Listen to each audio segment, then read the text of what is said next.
Yo yo, assalomu alaykum qarindoshlar, qanday ahvolingiz? Yaxshimisiz? Vaqtingiz xayrli bo'lsin. Men Sam Farhat, Alloh kengligini qizg'in qarshi olaman. Mablag' silish qatorlik mablag' solig'iga ehtiyojim bor, ham o'zingizga xos uslubda mablag' silishni. Bugun so'zlaydiganimiz bo'lsa Tesla, my Tesla. Tesla'niki hamda boshdan so'zlaydik. Tesla, shu Elon Musk uchinchilari shu kapitalni sitvatgan yerim pulda Tesla'ni oldu, yerimde SpaceX.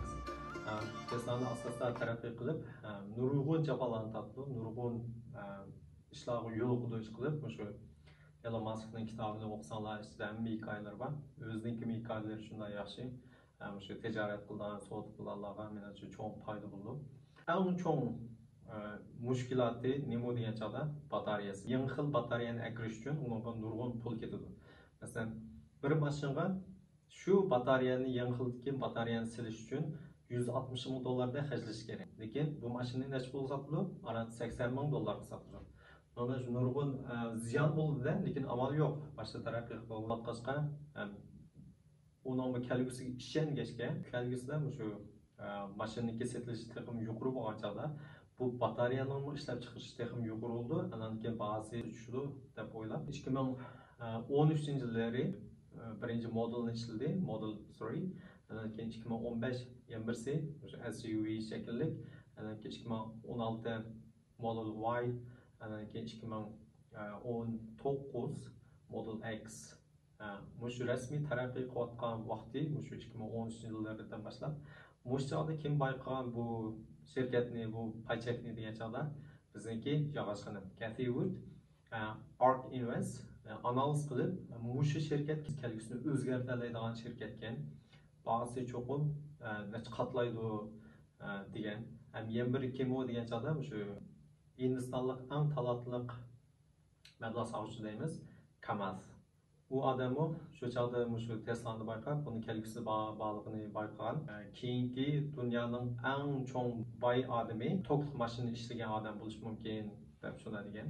Demisam yaqinda Elon Musk bir chiqib tushdi birinchilikdan.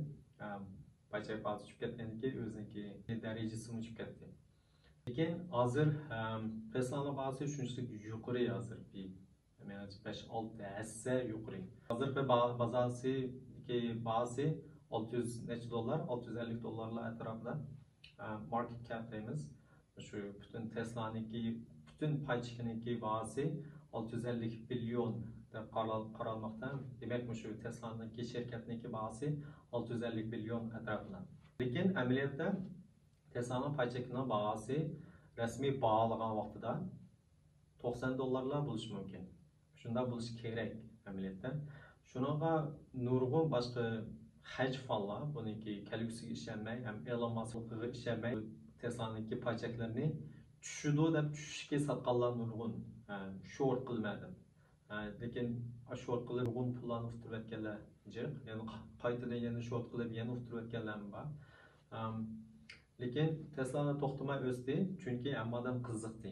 Meniki ko'z qarashim Tesla'niki mushu bir yilning ichida balki 900 dollar, yaqinda 900 dollar eng yuqoriga chiqdi. Balki shu to'salg'usi shu yerda 900 dollardan shu 700 dollarlar atrofida yoki 600 dollarlar atrofida deyilishi mumkin. Yaqinda Nasdaqniki bahsi sal krizis uchrab tushib ketgan vaqtida eng tuvan 500 dollar tushib qoldi.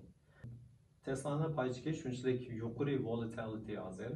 Shuningga 400 dollar tushib qolsa yoki 200 dollar tushib qolsa hayron qolmang. 1500 dollarga chiqib ketsa-mu hayron qolmang. Shunda paychak. Agar siz o'tirliqda qisqa o'ynab pul topaysangiz, u o'zingiz ixtiyoriy, lekin men bu yil mushta kuzdiman. Balki rasmiy mush yilning oxirida rasmiy qaytadan baholab, keyin qaytadan kirishim mumkin. Chunki nima uchun degan chog'da Tesla'niki bahsi qandoq yuqorilab ketdi. Birinchisi mush rasmiy baholagan vaqtida 2013 dan mashina chiqarib hozirgacha around 1 milliondek mashina sotdi. Shunga uni rasmiy baholab ne qilsak around 90 dollarlar bo'ldi. Lekin biz price in deymiz. Kelgusiniki mesela odatdagi price inlar 2-3 yilniki bahsi price in o'tdi. bahası 40 yıl. Belki 4-5 yıl mı desek, lekin menimcha hozir Tesla'nın bahası 10 yillarniki bahasini kirib oldi hozir. Bu degani men kelgusida o'smaydimi deganim emas, balki mushundaq overvalue deymiz, yuqori bahada mengayverishim mumkin. Xili bir vaqtgacha, 10 yillargacha. Qandaq kirib ketdi degan chog'da, masalan boshda birinchi Model 3 chiqadi desakmi, $50 kirib ketdi. Keyinda Model S $100, Model Y $200, Model X $300. Anaki Cybertruck'ni ishlab chiqaryapti. Cybertruck'ning kelgusidagi bahasi kirib ketdi desakmi, $400.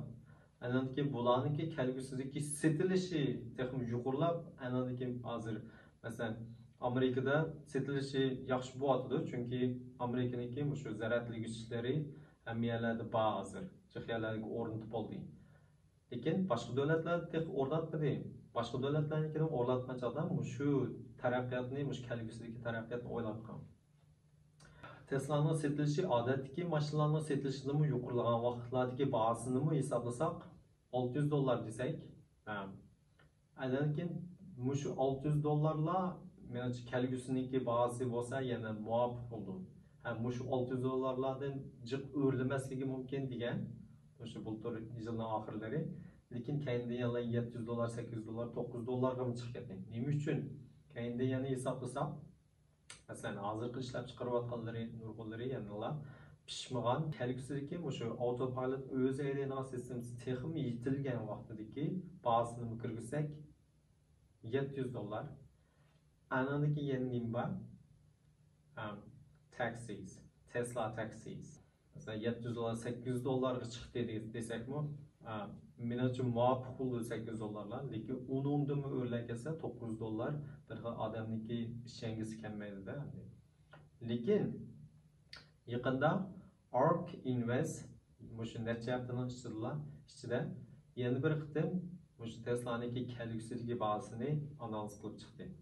2025-yillari Tesla'niki bahasi bullish bo'lib qolsa, masalan, eng yuqori o'rlab ko'pik bo'lib o'rlab qolsa $4000 chiqdi.